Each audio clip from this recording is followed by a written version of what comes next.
Buenos días, bienvenidos a una nueva edición de Mesa UP. El día de ayer se aprobó el gabinete de Francisco, que propuso el presidente Francisco Sagasti. Para conversar sobre este tema nos encontramos con Santiago Marini, profesor de Ciencias Sociales y Políticas de la Universidad del Pacífico, y la profesora María Amparo Cruzaco, investigadora adjunta del Centro de Investigación de la Universidad del Pacífico. Buenos días, María Amparo y Santiago.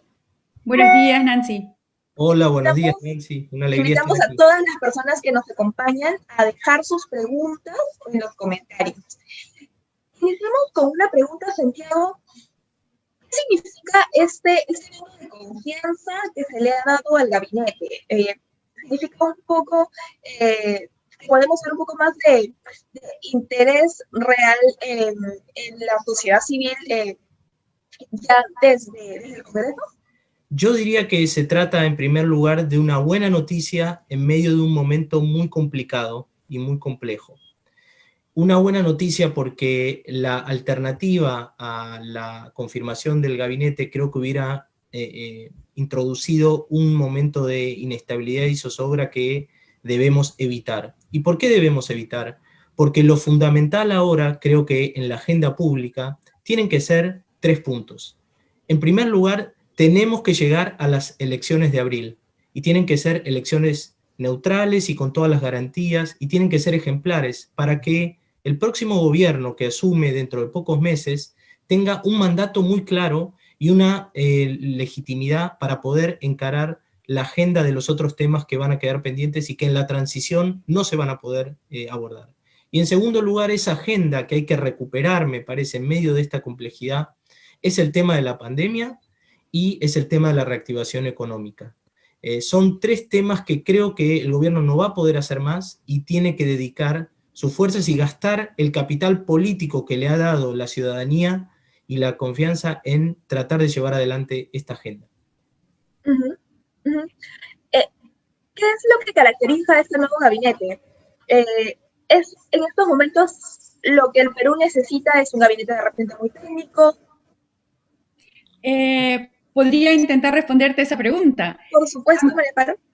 A mí me parece que este gabinete es un gabinete que es el que necesita el gobierno del Perú. Coincido con lo que ha expresado Santiago en relación a las prioridades de un gobierno de transición, que en realidad son muy pocos meses lo que tiene.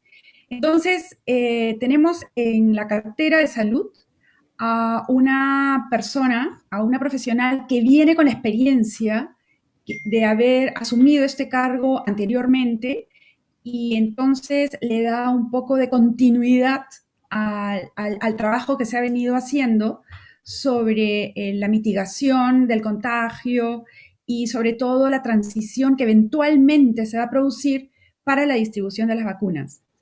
Y por supuesto que estamos aprendiendo y se ha estado aprendiendo en cómo hacerlo mejor y hay muchas críticas, pero desde luego haber mantenido a la doctora Massetti en esa cartera, yo lo veo como un buen punto. Y también me parece bien que lo haya aceptado, porque posiblemente no hubiera hubiera podido tener eh, algunas consideraciones para no hacerlo. En segundo lugar, en la cartera de economía tenemos a un economista brillante, experimentado, Waldo Mendoza, quien viene con mucha experiencia en el lado monetario de la casa, porque ha sido director del Banco Central, y en el lado fiscal, porque además ha sido presidente de la Comisión Fiscal, que es una entidad autónoma que asesora al Ministerio de Economía en esta parte. Y él ha estado entonces, viene con esa experiencia en un momento bastante crítico. Entonces, a mí me parece que esas dos carteras son muy importantes. En educación tenemos también experiencia y una cosa que yo quería destacar en la confianza que le ha dado el Congreso al gobierno es que además han aprobado un presupuesto que se ha elevado en casi un 3% con relación al 2020, cuando el PBI de la economía, el ingreso nacional, está cayendo en aproximadamente 10%, ¿no? Santiago, ¿cuál sería tu apreciación para este gabinete? ¿Te parece que es un gabinete que va de acuerdo a las necesidades actuales del país en materia económica y en materia social también? Ok, hay varias cosas ahí complementando con lo que María Amparo señalaba. En primer lugar, me parece que hay ahora un interrogante en torno al Ministerio del Interior. ¿Por qué señalo esto? Porque creo que con buen tino político, Sagasti lo que hizo fue recomponer el gabinete en las carteras que tienen que ver con el uso de la fuerza en el Estado, las Fuerzas Armadas, la policía, y que maneja esto el Ministerio del Interior, con civiles. Porque en una democracia, estos sectores tienen que estar bajo la responsabilidad de los civiles y la policía y las Fuerzas Armadas tienen que estar siempre subordinadas bajo el liderazgo de los civiles. Digo esto porque Vizcarra lamentablemente le había dado a su último gabinete una fuerte impronta a la presencia de militares y policías en retiro, que se hicieron cargo de la presidencia del Consejo de Ministros, del Ministerio del Interior y del Ministerio de Defensa. Sagasti cambia esto que me pareció muy positivo, y no solo eso, sino que también pone a una mujer por primera vez frente al Ministerio de Defensa. Pero lamentablemente, con la fallida reforma policial y lo que se suscitó, se volvió a retroceder en el sentido de volver a tener en el Ministerio del Interior a alguien que proviene de la policía. Me parece que eso ha sido un retroceso, y no solo eso de lo que significa desde el punto de vista de la democracia, sino también de lo que puede significar en el sentido de poder avanzar en reformas que la policía necesita producir. Por lo tanto, yo creo que ahí va a seguir siendo un tema difícil, un tema de conflicto, y vamos a ver qué sucede, pero me parece que esto ha debilitado al gobierno, especialmente porque Sagasti, cuando lo entrevistaron días previos a la decisión que tomó o la salida del ministro, él dijo: no me va a temblar la mano. Bueno, no sabemos qué pasó, pero al final la mano le tembló y se produjo este cambio que me parece un retroceso. Eso diría con respecto a un gabinete que tenía que ser un gabinete técnico, porque justamente para poder darle garantía al proceso electoral, me parece que Sagasti también quería mostrar que no iba a tener un gabinete demasiado político o demasiado preocupado por la coyuntura político-electoral, sino más bien tratar de mantener distancia ahí. Pero la realidad también nos muestra que es absolutamente necesario tener personas que tengan manejo político de los asuntos que tienen bajo su responsabilidad, y en el caso de la policía el manejo político fue ineficiente, por decirlo de alguna forma, y les estalló rápidamente. Y eso también le genera a Sagasti un problema con el vínculo fuerte que tiene, y es el vínculo de legitimidad que lo sostiene ahora, que es la ciudadanía que se movilizó en la calle.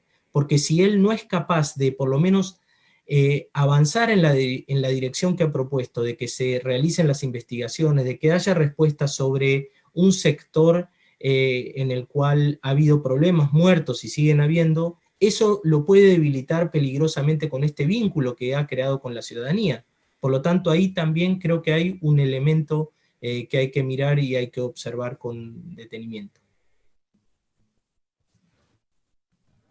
María Amparo, se aprobó el retiro para los afiliados de la ONP. ¿Cómo va a afectar esta medida a la economía? Aprovecho también para invitar a todas las personas que nos están viendo a dejar sus preguntas en los comentarios. Pero ¿cómo afectaría esta medida de la ONP a la economía del Perú? Es muy preocupante, Nancy, que se haya aprobado por insistencia la autógrafa de la ley que permite la, entre comillas, devolución a los cerca de 4 millones de personas de unos aportes hasta un máximo de 4.3 mil soles. Y adicionalmente, también la entrega de un bono de 930, que es un salario mínimo vital, a los pensionistas, que son aproximadamente un poquito menos de 500.000 de personas. Yo he opinado al respecto con anterioridad, porque se está barajando algunos estimados de a cuánto podría ascender este pago. Y este pago podría ascender a unos 14.000 millones de soles, más o menos. Estamos hablando de un 8% del presupuesto general de la República, que se acaba de aprobar, que son 183.000 millones de soles. Y simplemente para agregar, no está incluido este gasto en este presupuesto general de la República que se acaba de aprobar.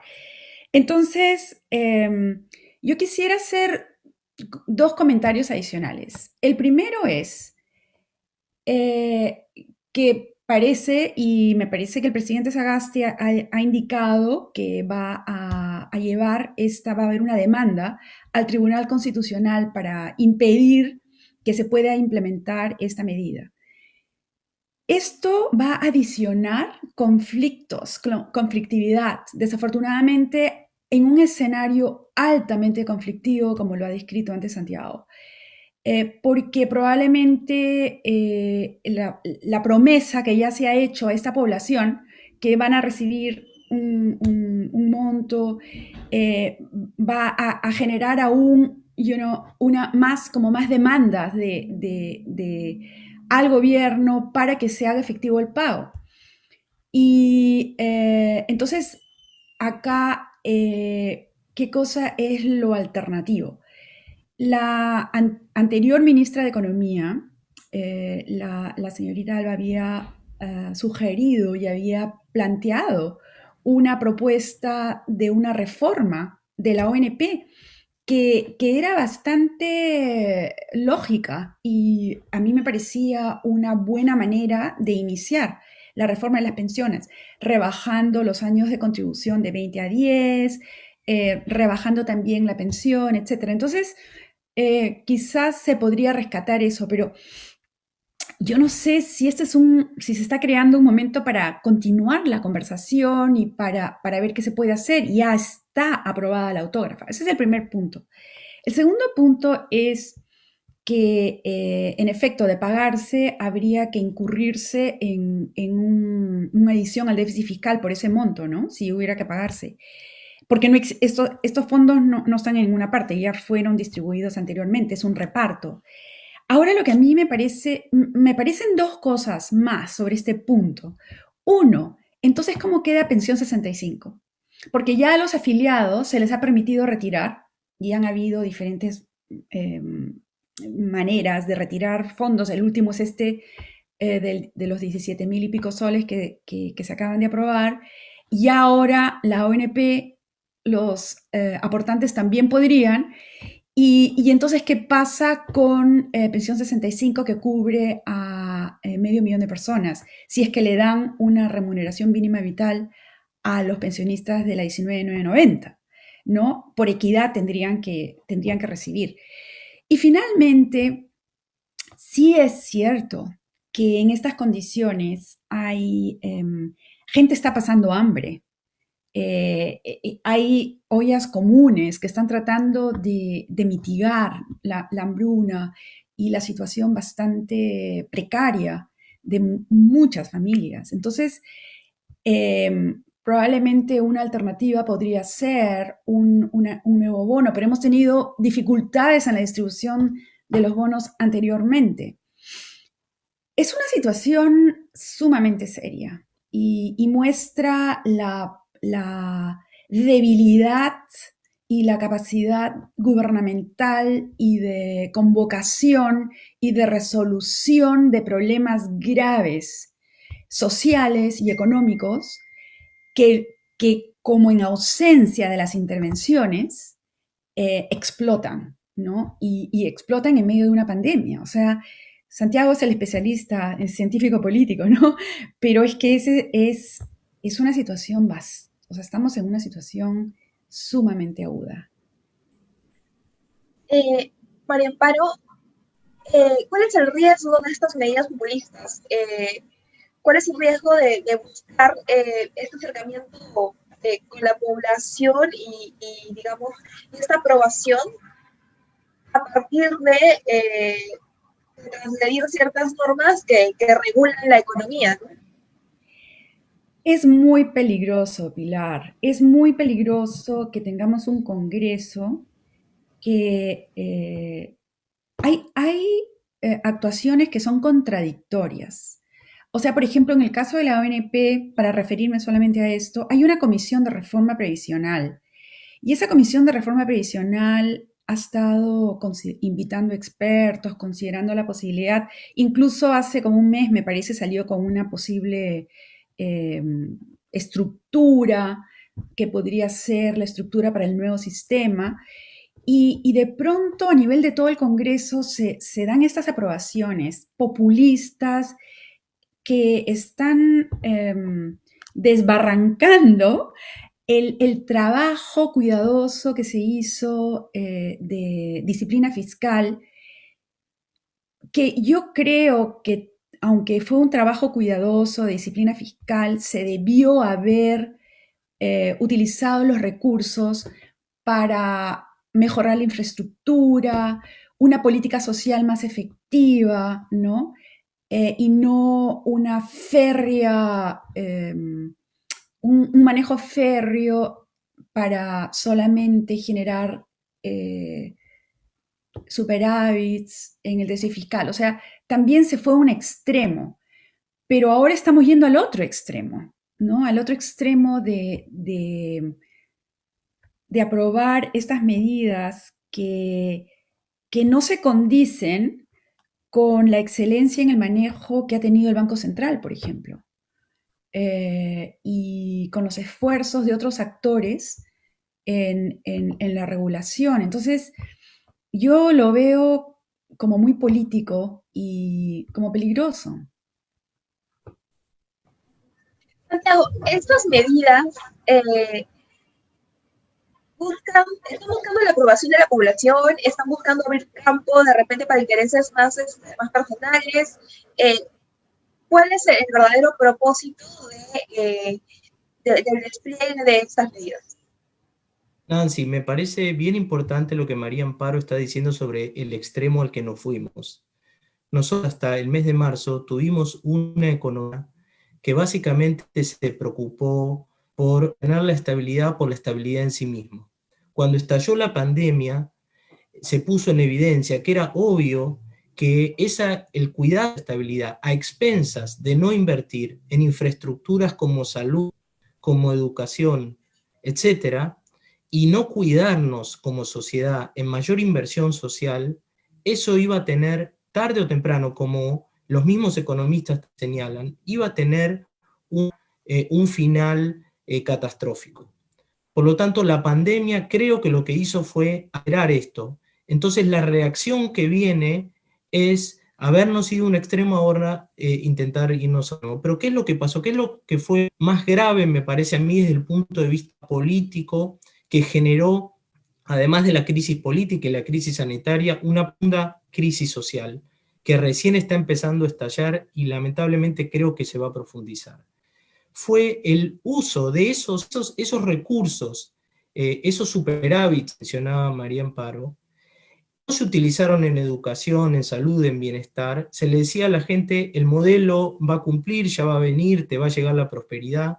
Y en el momento que más se necesitaba políticamente atender a la población, lo que se hizo fue utilizar 60.000 millones de soles de ese dinero para canalizarlos a través de Reactiva en los grandes grupos empresarios. No solo eso, además de canalizarlos para asegurar la liquidez de grupos que tienen espaldas para hacerlo y no hacer política para incentivar la demanda y para atender las necesidades de la población, una población que ahora hay 4 millones de personas con necesidades alimentarias que se van a dormir con hambre en el Perú. Entonces, ese traspaso hacia arriba, ese populismo inverso de hacer política regresiva, de concentrar recursos en los sectores que ya los concentraron, que desde el punto de vista político está estallando y es lo que va a generar enorme y es lo que ha introducido, me parece, en la economía una dificultad muy grande para poder ahora tener alternativas para poder atender a la población. Y esto sucedió, digamos, a través de institucionalidad que creó este modelo, porque fue muy rápido y efectivo lo que hizo Reactiva. Y no solo eso, en la región ningún permitió despidos masivos. O sea, a las grandes empresas se les pidieron los recursos que se habían guardado, invirtieron en infraestructura, en salud, en educación, y además se les permitió despedir a las personas. Entonces eso creó rápidamente 7 millones de desempleados. Ni siquiera en el Brasil de Bolsonaro hicieron, uno podría esperar, es como Brasil con un líder como Bolsonaro, que inventen medidas de esa naturaleza. Ni siquiera en Brasil hicieron algo tan drástico y tan extremo, diría yo. Entonces, por lo tanto, yo creo que lo que Sagasti está heredando ahora es una bomba enorme que le dejó estas decisiones de política económica que creo que respondieron a una determinada manera de entender la economía y que generaron la crisis que ahora tenemos. María Amparo, ¿cómo iniciamos la reactivación económica? Yo quisiera decir que comparto la perspectiva de Santiago y con eso te respondo la pregunta, Nancy, porque estamos en un momento de crisis. O sea, esta crisis que tenemos en este momento es monumental. Es una crisis social, política, es una crisis de inseguridad. También me parece a mí que hay una crisis de liderazgo. Y entonces, hablar de la reactivación económica en el medio de una crisis de esta envergadura, aunque parezca un poco fuerte, lo que voy a decir, pareciera prematuro. Porque lo primero que hay que hacer cuando tenemos una crisis de esta naturaleza es contenerla, apagar el incendio. Y una vez que apaciguas, que apagas el incendio, que es realmente la labor de este gobierno de transición, ahí vamos a hablar de una reactivación económica. Pero cuando uno habla de reactivación económica, uno tiene que tener una visión de mediano, de largo plazo, y en este horizonte inscribes tu reactivación económica, como para dónde, ¿no? Es como que vas a empezar a correr y vas hacia el este, al oeste, vas hacia el sur, ¿no? Haces paso rápido, vas despacio, etc. Entonces, porque cuando hablamos de reactivación económica, hay un optimismo e incluso el ministro de Economía ha hablado de la confianza y ha utilizado una palabra interesante que era algo así como me parece, dijo la prudencia y hay que devolver, sí, hay que devolver la confianza, digamos, a la gestión financiera y económica de la economía peruana. Pero en realidad, con movilizaciones y protestas y con incluso ahora en el centro, con Roema, con esa la mina que tenemos en Cerro de Pasco, que se están trayendo, y ahora van a ser todos los sectores, ya no solamente es el sector agrícola, ahora también es minería, después ya fue transporte por un ratito, etcétera, ¿no? Yo creo que la presidencia del Consejo de Ministros, no, la señora Violeta Bermúdez y su gabinete van a tener que dar señales pronto para apaciguar los ánimos. Y luego hablemos de la reactivación económica. A mí me parece muy bien el proyecto de Arranca 2. ¿Y por qué? Porque son proyectos de inversión pública que van a generar empleo. Entonces, en el presupuesto se ha consignado un pliego para la generación de empleos de trabajo en proyectos de inversión pública. A mí me parece que esto se debió haber hecho en marzo, como dijo Santiago, ¿no? Antes, o sea, y también, entonces, digamos que los líderes, los agentes económicos, no solamente en el gobierno, sino también en la sociedad civil, tienen que tener un un mejor entrenamiento en lo que es el manejo de riesgos y en intervenciones oportunas y no intervenciones 10 meses después, ¿no?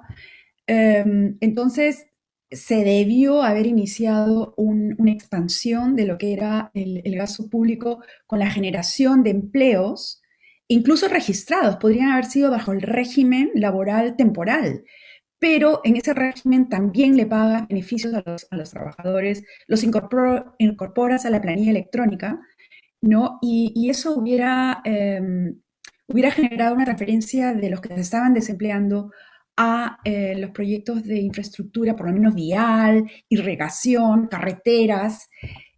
¿Cómo es posible que aún tengamos carreteras que no son asfaltadas en el Perú, ¿no? Y un porcentaje importante. O sea, para resumir, la reactivación económica no quiero que sea un sueño, quiero que sea una realidad. Y eso significa que se construye sobre una pacificación inmediata. Afortunadamente viene el final del año y la gente se repliega un poco para hacer su celebración, ¿no? De las fiestas navideñas, y eso podría permitir, ojalá, una oportunidad para que hayan más diálogos, más conversación, y que se convoquen también a mesas de negociación, al acuerdo nacional. O sea, hay otros espacios. Ahí veo que el episcopado está ofreciendo participar para mejorar en el diálogo. En fin, o sea, gracias por el tiempo, creo que me excedió un poco, pero es bien complicado. No, no te preocupes. Tenemos una pregunta del público para Santiago.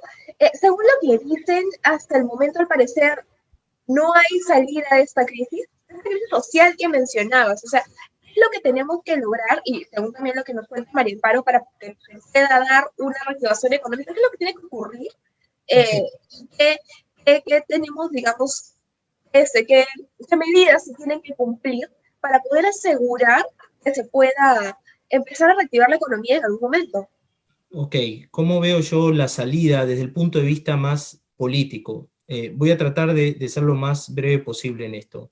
Retomando lo que decía María Amparo, los recursos, en vez de utilizarse de manera que chorreen hacia abajo, se utilizaron chorreando hacia arriba, y lamentablemente esos recursos ya no están. No hay dinero en la caja para hacer reactivación económica como la que señalaba María Amparo, que hubiera sido el camino adecuado para reactivar la demanda, el consumo, para que la gente tenga dinero en los bolsillos.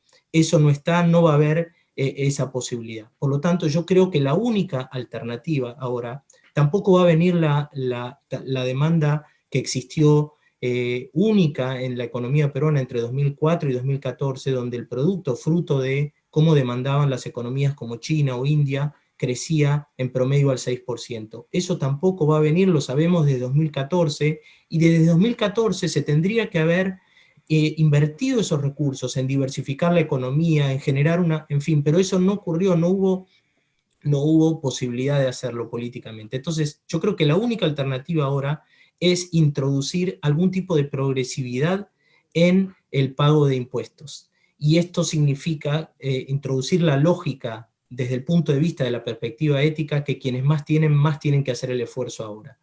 Se intentó, aunque sea, no solo no se pudo ni siquiera cobrar por una vez un impuesto a las grandes riquezas, que hubiera sido un gran signo de contención social, de que quienes se estaban de alguna manera, entre comillas, llevando esos 60.000 millones de soles para asegurar la liquidez de sus empresas y dejando a la gente sin empleo, que por lo menos hicieran un aporte extraordinario. Ni siquiera eso se pudo hacer, pero yo creo que si se tira tanto de la cuerda, lo único que va a hacer, eso va a generar más conmoción social, y esto puede reventar por el aire y pueden venir opciones autoritarias, que es lo que hay que evitar. La gente hastiada, la gente sin esperanza, va a decir de nuevo, como le dijo en el momento a Fujimori: señor, haga lo que usted tenga que hacer, soluciones esto, mano dura, ponga a los militares, lo que sea.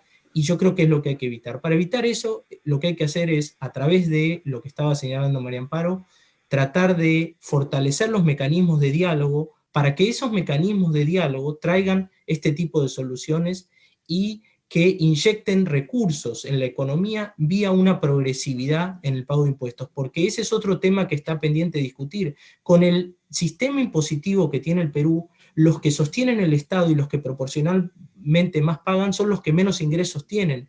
Por eso la pobreza no se reduce, por eso la desigualdad no baja, y por eso el sistema es inviable. Y eso hay que discutirlo y hay que solucionarlo paulatinamente. Y si eso no ocurre, desde el punto de vista político, no va a ser sostenible ni posible construir una democracia en el sentido de lo que está planteando Sagasti, que me parece muy importante lo que planteó, de construir una comunidad de iguales, que nos cobije a todos, que nos cuida, que nos contenga, que podamos todos desarrollar nuestros anhelos, nuestros sueños. La democracia no es una fiesta para pocos, la democracia no es un sistema que simplemente una pequeña porción de ciudadanos ve progresar su bienestar y puede a sus hijos darle educación y salud. La democracia, como bien dice la Carta Democrática Interamericana, que es un instrumento inspirado por los peruanos y asumido por todo el continente, dice que la democracia no solo son elecciones, también son resultados. El delivery es importantísimo. Y si eso no ocurre, la democracia se vacía de contenido. Por lo tanto, yo creo que como medida que hay que discutir primero es, insisto con esto, introducir mayor progresividad en el pago de impuestos, y esto significa que quienes más tienen, más van a tener que poner el hombro ahora para poder sostener esta situación. Disculpen que me extendí un poco, pero... Mariparo, quería preguntarte, ya para finalizar, ¿cuáles son las prioridades, especialmente en este caso de las carteras de economía, empleo, salud, educación, las que convergen de alguna manera y que impactan directamente en la economía de un país? O sea, ¿cuáles son las prioridades? Y también va para Santiago, ¿no?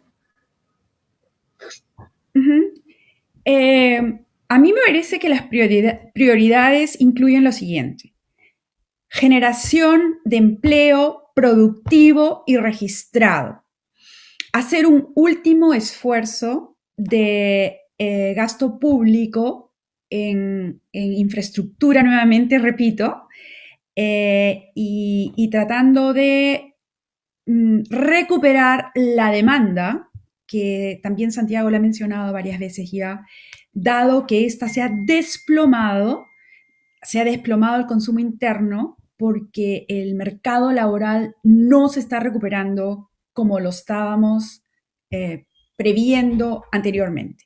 O sea, una primera prioridad es generación de puestos de trabajo registrado, productivo, aun cuando genere déficit fiscal y un incremento en la deuda pública, aun cuando genere. La razón es que, como hemos visto en varias crisis e incluso después de guerras en el mundo, estos planes de reactivación, que significan un esfuerzo fiscal muy grande, pero que están ligados a generación de empleo, eventualmente generan los recursos del gobierno vía pago de impuestos, etcétera, y también con el crecimiento económico se reduce la proporción del déficit y de la deuda pública caminando adelante.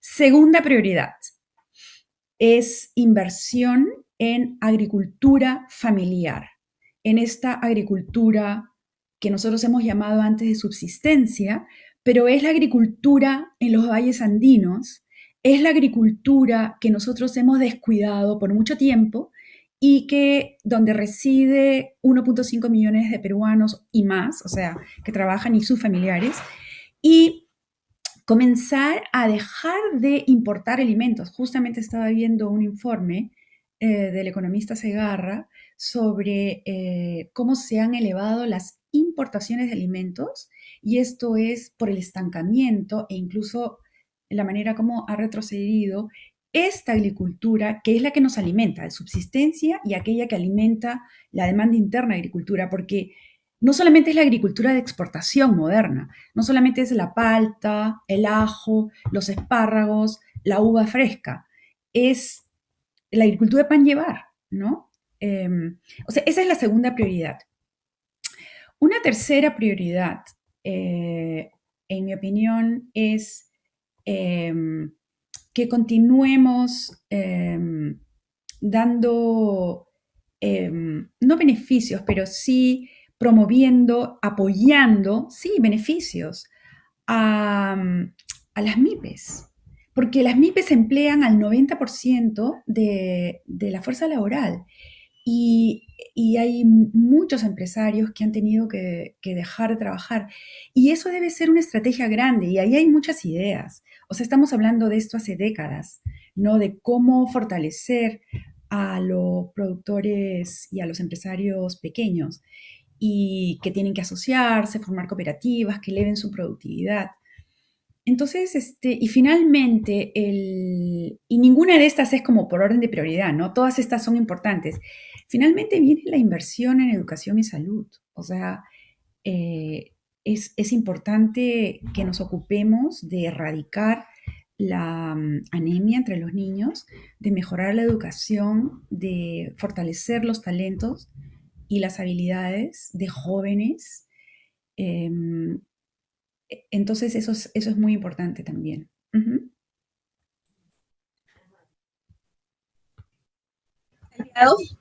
Sí, gracias, Nancy.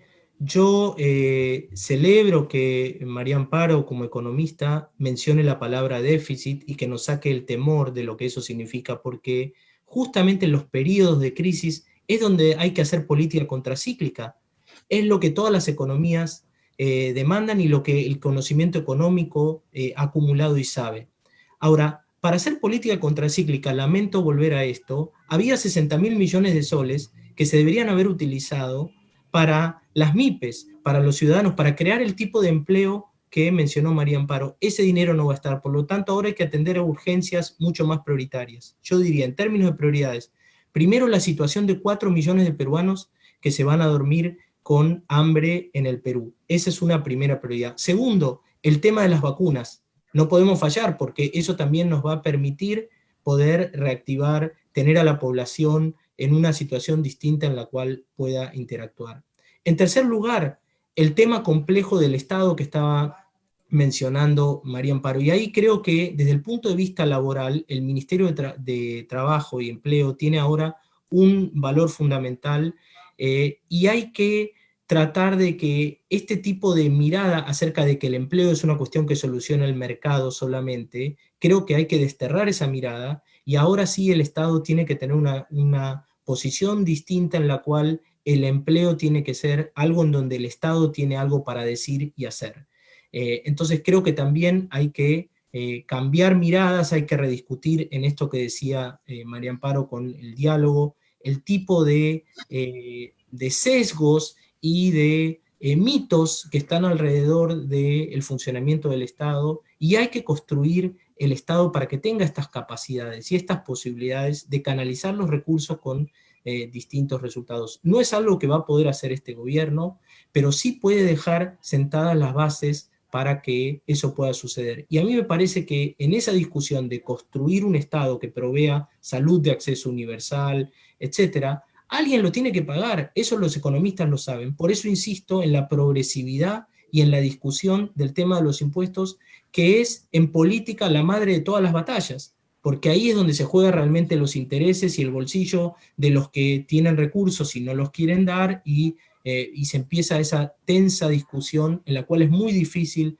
llegar a acuerdos. Pero si la pirámide no se da vuelta, en el sentido de tener una sociedad que los que más están acumulando en el ciclo son los que más aportan en esta construcción, va a ser imposible, porque no va a venir esa inversión extranjera que pensamos que va a venir, no se va a restablecer la demanda como hubo en esa década extraordinaria. Entonces tenemos que llegar a acuerdos para ver cómo con los recursos que existen y tenemos se producen esas transformaciones. Y ahí me parece que está la clave.